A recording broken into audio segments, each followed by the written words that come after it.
Bonjour à toutes et à tous et bienvenue dans cette nouvelle vidéo du Salon des Arcanes pour découvrir le First Occult Tarot de Robert M. Place. C'est un combo que je vous propose en boutique, un combo jeu plus livre. Voilà, donc comme ça, il y a le livre, hein, c'est même pas un livret, c'est vraiment un livre d'interprétation, d'accompagnement pour pouvoir vraiment se familiariser, apprivoiser le First Occult Tarot, qui est donc une version, un jeu de Robert M. Place, mais qui se base sur le jeu qui avait été imaginé, revu par Louis-Raphaël Lucrèce de Fayolle, comte de Mêlée, en 1781.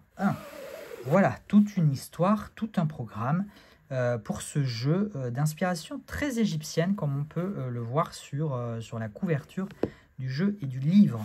Le jeu arrive dans une boîte en tiroir, comme d'habitude j'ai envie de dire, boîte en tiroir avec un tissu et quelques autocollants, enfin un autocollant devant, un autocollant derrière. Les cartons, toujours des tranches dorées. C'est une finition mat et lisse avec un grammage assez bon. Je pense qu'on n'est peut-être pas sur du 350 parce qu'on trouve enfin la souplesse des nouveaux jeux, là, des dernières éditions du Alchemical Tarot.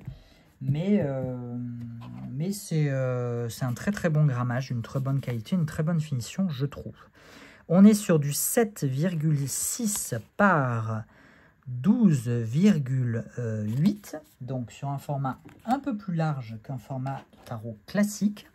Je le précise aussi, c'est important. Qu'est-ce que je peux vous dire de plus? Le dos est non réversible. Les tranches dorées sont, comme d'habitude, enfin pour moi, embêtantes parce qu'elles marquent quand même très facilement. Alors après, ça se voit plus particulièrement quand le jeu est dans l'ordre, mais une fois mélangé, ça se verra moins.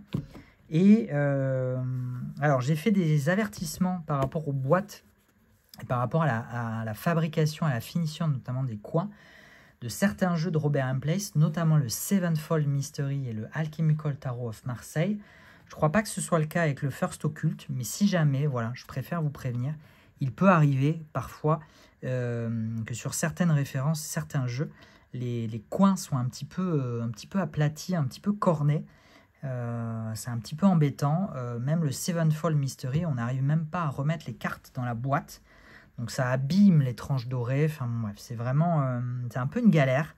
Mais malheureusement, j'y suis pas pour grand-chose. Et donc, je ne peux pas faire grand-chose. Si ce n'est arrêter de m'approvisionner et arrêter de vous fournir ce qui n'est pas non plus l'idée. Donc je préfère communiquer, vous informer, vous signaler le problème. Et ensuite, vous faites votre choix en toute connaissance de cause. Moi, j'ai pris un livre qui était arrivé un petit peu abîmé, hein, mais sinon, évidemment que les livres ne sont pas abîmés. Et donc, on retrouve, je le précise, je le montre assez brièvement, on retrouve des informations sur chacune des cartes, plus ou moins détaillées, hein, les mineurs sont assez brièvement expliqués, mais les personnages de cours, les as et les majeurs ont un petit peu d'éléments quand même d'interprétation. Et donc allons découvrir les illustrations de ce jeu qui est très particulier, puisqu'on commence déjà avec une carte univers, puis création avec référence à Osiris, le soleil, la lune. Voilà, chaque carte est reliée à une lettre hébraïque.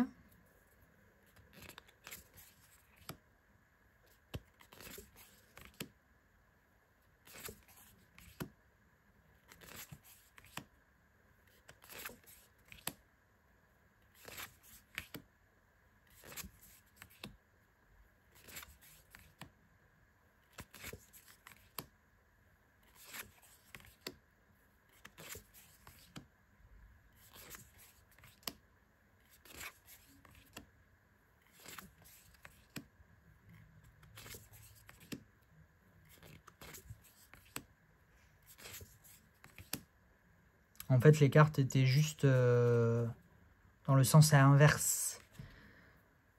Alors, voilà.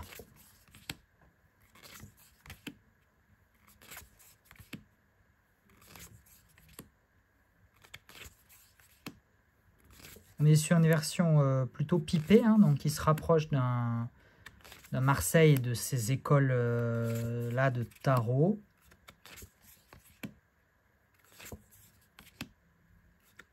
L'inspiration de ce jeu, hein, donc Louis-Raphaël Lucrèce de Fayolle, comte de Mêlée, est même antérieure encore au tarot de Marseille qu'on connaît aujourd'hui.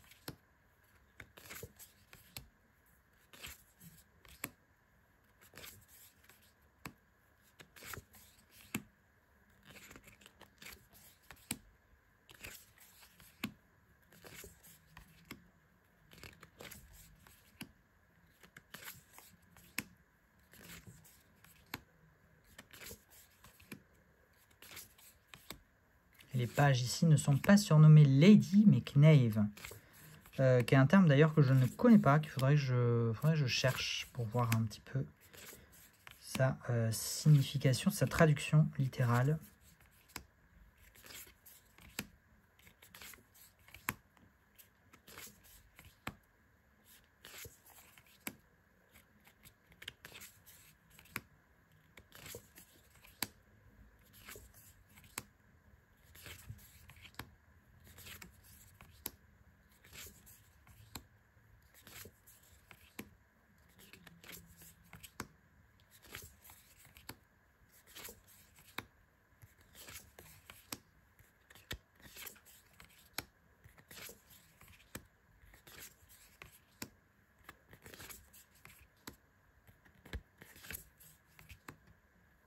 Et voilà, on finit avec le King of Bâton.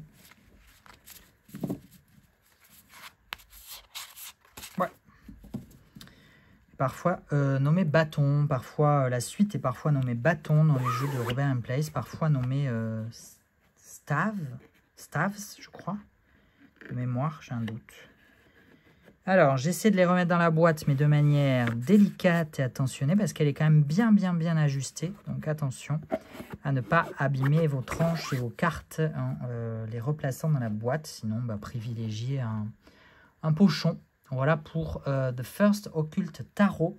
Très particulier, très intéressant. Enfin, en tout cas, moi, j'aime beaucoup, parce que j'aime beaucoup la culture ancienne Égypte.